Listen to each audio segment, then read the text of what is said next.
buenas tardes, yo soy Carlos Arredondo, soy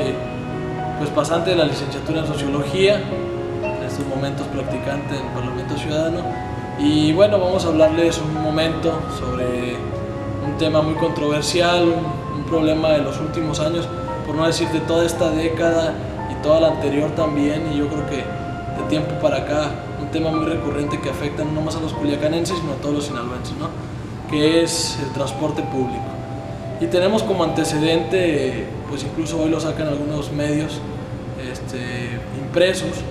como los últimos 2 sexenios de gobierno pues han sido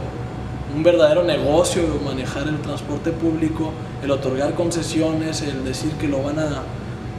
modificar para hacerlo de un mejor modo, y sin embargo pues lo que ha hecho una mafia de unos cuantos apoderados legales y apoderados empresariales de unas cuantas concesiones de camiones, y bueno, tenemos lo que tenemos como transporte público, uno de los transportes más caros de todo el país y uno de los transportes también más deficientes. Claro, esto estamos hablando en un marco general, habrá algunos camiones que salvan, incluso yo hoy por la mañana admitía que el camión que viajé a mis prácticas del servicio, bueno, estaba en unas condiciones impresionantemente limpias, el chofer muy sensible, colaboró, incluso esperó a la gente.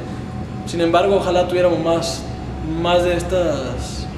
digamos, facultades o más personas con esta actitud y con este tipo de servicio para la sociedad. Sin embargo, no lo tenemos. ¿Y cuál es el problema de platicar todo esto? Pues bueno, sencillamente durante esta semana es promovida por una alianza de transportistas y en el mecanismo Fast Track, como lo conocemos nosotros, la intención de aumentar el transporte público de 8 pesos a 10 pesos con 50 centavos, lo que vendría a impactar de una manera impresionante lo que es el bolsillo de la sinaloense y los sinaloenses, porque ya no solamente hablamos del transporte público, ese aumento a 10 pesos con 50 es solamente para el pasaje urbano. Hablamos que para el pasaje suburbano pues tendría un aumento del 7%, según lo dicho en voz propia por Marcial Paroli, que es parte del gobierno del estado y que se le ha atribuido en innumerables veces las reuniones o digamos los palomazos para aceptar los aumentos al transporte público. Decir también que en este gobierno, pues si bien solamente se ha dado un aumento notorio al transporte público, sí podemos decir que un incremento de 2 pesos con 50 pues va a impactar, y más cuando se acaba de homologar el salario mínimo a 70 pesos a nivel nacional. Tienen en Sinaloa un referente de casi 67 pesos, que ahora pasen a 70 y que haya personas que tengan que gastar más de 40, casi 62 pesos al día solamente en el transporte público, bueno, queda marcado para que precisamente pues vaya teniendo que buscar otras condiciones de transporte. Esto a mí me parece lamentable, es decir, de afectar el bolsillo de una manera en que las personas, sobre todo con salarios mínimos, o que llegan a gastar, que llegan a ganar 100 pesos diarios a lo mucho, le estés quitando 60 pesos en transporte, puedes dejarlos sin una comida, sin acompañamiento a las familias. Ayer platicábamos, mi buen amigo Keiko y yo, precisamente con un chofer, y Aarón también, compañero de la carrera, y precisamente decía el chofer, bueno, es que a mí también me pega, yo no quisiera que aumentara, porque yo mismo uso el camión, y en mi caso usamos el camión yo, mi esposa y mis 2 hijos, es decir, 4 personas por 10, por lo menos 40 pesos, más 4 camiones que usan, ustedes saquen la cuenta. No equivale o no es, digamos, comprensible un aumento de dicho costo, y menos en las condiciones que tenemos el transporte público. Hoy con la llovida que pegó por la mañana, pues puedes darte cuenta que los camiones parecía que estaba lloviendo más adentro que afuera de ellos. Aparte de que los choferes aprovechan para abusar, apagan los aires, incluso algunos que cuando hace frío apagan la calefacción o no sé, o ni siquiera la prenden, y siguen cobrando lo mismo como si fueran de primera clase cuando están brindando un servicio de segunda. Este es uno de los grandes problemas que tenemos en el estado, esa corrupción que tiene el transporte público y sus autoridades que lo han permitido. Ya basta de que precisamente estemos pintando los camiones cada año y con eso argumentar o decir que tenemos que subirle 2 pesos. Ya basta de dejar al estudiante en la parada del camión y salir huyendo porque es estudiante y no merece ser subido porque me va a pagar menos que un usuario común. Ya basta de que la gente tenga que sufrir la inclemencia de un transporte deficiente a un costo bastante alto. Y les pongo el ejemplo, la comparativa. una ruta de camión, una persona común en Sinaloa, pues bueno, circula de 5 a 10 kilómetros, cuando mucho, y paga 8 pesos. Mientras una persona, por ejemplo, en el Distrito Federal, en el metro, que va a circular más de 15 kilómetros, sigue pagando 5 pesos. Eso es la diferencia entre un lado y otro, y es cuando uno dice, bueno, ¿por qué hay así y aquí no? Respecto a hablar de seguridad en transporte público, o sea, creo que no solamente yo tengo esa percepción. Cada vez que me subo a un camión, pues escondo todo lo que traigo, veo a quienes va subiendo el camionero, veo incluso al muchacho que le va tapando la barra, porque precisamente tengo ese temor de que asalten o que se suban, que en varias rutas ha sucedido. En muchas o en la mayoría de los casos ni siquiera se denuncia o no nos damos cuenta de lo que pasa,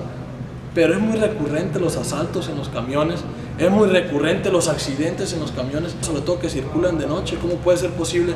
que tengamos que salir a hacer justicia de propia mano la ciudadanía, como sucede en otros estados de la República, como en el Estado de México, donde un pasajero pues tuvo que echar valor de sí mismo y pues quitarle la vida a un asaltante que bueno, no quiero justificarlo, pero también las condiciones del país lo obligan a, de cierto modo, hacer lo que tenga que hacer? No es justificación, sin embargo,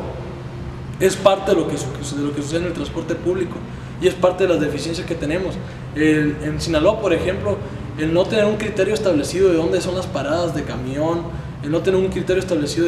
de precisamente cómo contar con seguridad al interior del camión, salvo algunos casos o algunas rutas donde hace poco, después de varias muertes que suscitaron después de varios asaltos, incorporaron a policías vestidos de civiles. Sin embargo, bueno, la mayoría de los camiones no cuentan con este privilegio, ¿no? Y aún así yo creo que no fuera la salida correcta. También comentarles que, hablando de seguridad, pues no solamente hablamos de secuestros, de asaltos o de este tipo de acciones, sino también hablamos de acciones directamente tomadas por irresponsabilidades viales. ¿Cuántas veces no nos ha sucedido también que el chofer o X o Y provocan un choque, un accidente, y alguien corre con la suerte o con la mala suerte de que le toque un accidente? Nosotros tenemos una compañera de la licenciatura que precisamente hace recientes días sufrió un accidente que incluso quiso ser matizado por algunos digamos policías que asistieron al lugar, y a ciencia cierta, aunque no es, y uno no lo debiera decir, bueno, la irresponsabilidad y el poco criterio, además de la falta de preparación que tienen los choferes, o la mayoría de los choferes que hoy circulan en el transporte público, está ocasionando víctimas. Esta muchacha pasarán semanas, pasarán meses para que pueda recuperarse y probablemente no recupere una vida normal. Y eso es parte de la inseguridad que todos los días nosotros tenemos que arriesgarnos al salir de nuestra casa para ir por un peso, para ir por una preparación en busca de una mejor forma de vivir. Esto ya, como les decía hace un momento, no se vale. No se vale que incluso el seguro de gastos médicos de un camión no te lo hagan válido, te busquen cualquier pretexto para no hacerlo. Yo recuerdo a nuestro buen amigo a Gabriel por ahí, que estuvo al borde de la muerte, que el chofer básicamente le pasó por encima y que aún así buscaban un pretexto para no hacerse responsables por la falta de pericia de un chofer que ni siquiera iba preparado. Esto es lo que pasa todos los días en el Culiacán, esto es lo que pasa todos los días en Los Mochis, en Guasave, Mazatlán o en cualquier lugar donde haya personas que tienen que utilizar el transporte público,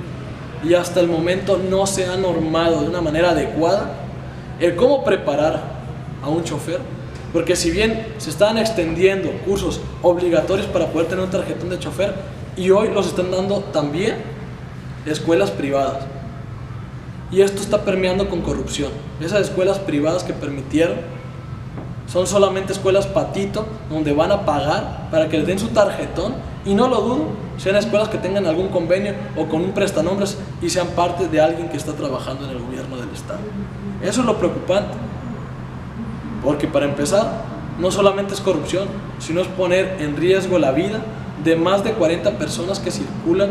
en cada subida del camión. Entonces yo pidiera no solamente que la gente participara en este momento, sino más bien yo quisiera que la gente hiciera, pues ahora sí que un análisis a criterio profundo